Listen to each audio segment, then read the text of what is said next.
plus de 4 ans après la mort de Karl Lagerfeld, son héritage n'est toujours pas réglé. À cause de plusieurs soucis juridiques, la fortune du Kaiser est bloquée. Et ses 7 héritiers n'ont pour l'instant rien touché. Cela fait déjà plus de 4 ans que la mode continue sans Karl Lagerfeld. En février 2019, le Kaiser s'est éteint à l'âge de 85 ans. Depuis sa disparition, un sujet restait particulièrement mystérieux, celui de son héritage. Mais ce jeudi 17 août, Paris Match fait plusieurs révélations. À commencer par les noms de ses 7 héritiers. Parmi eux, Baptiste Giabiconi évidemment.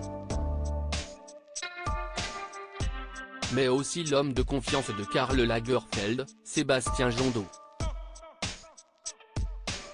Se trouve aussi Brad Kreining, le père du filleul du regretté créateur. 4 femmes ont aussi été notées sur son testament. D'abord Virginie Viard puis Caroline Lebar, Amanda Harlech, et Sophie de Langlade. Karl Lagerfeld avait également écrit le nom de Choupette, sa chatte adorée, à laquelle il a légué beaucoup d'argent. Selon nos confrères, Baptiste Giabiconi a hérité de 30% de la fortune de son mentor. Mais d'après eux, l'héritage de Karl Lagerfeld ne serait pas vraiment colossal. L'héritage de cet amateur de régime maigri à vue d'œil, écrivent-ils.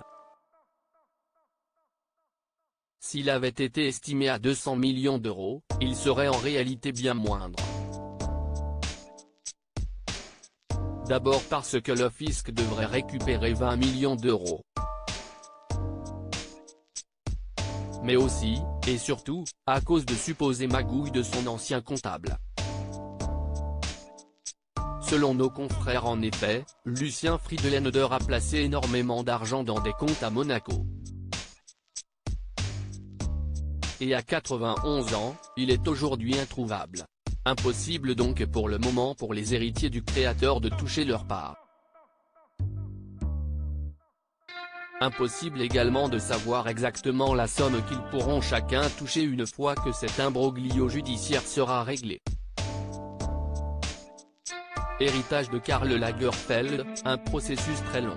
Avant de rendre son dernier souffle, Karl Lagerfeld avait fait une annonce pour le moins inattendue concernant son héritage. Il souhaitait en effet qu'elle soit attribuée à sa chatte Choupette. Ce qui est impossible en droit français.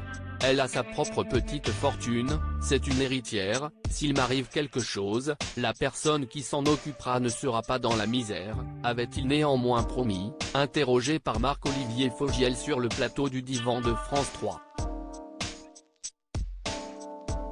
Mais depuis sa disparition, Choupette n'est donc pas la seule sur le papier.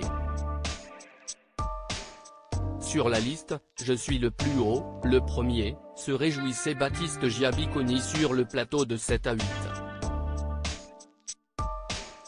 On est sur un inventaire qui est un processus très long. Immobilier, mobilier, art, société, finance. Visiblement, le processus n'est pas près d'être terminé.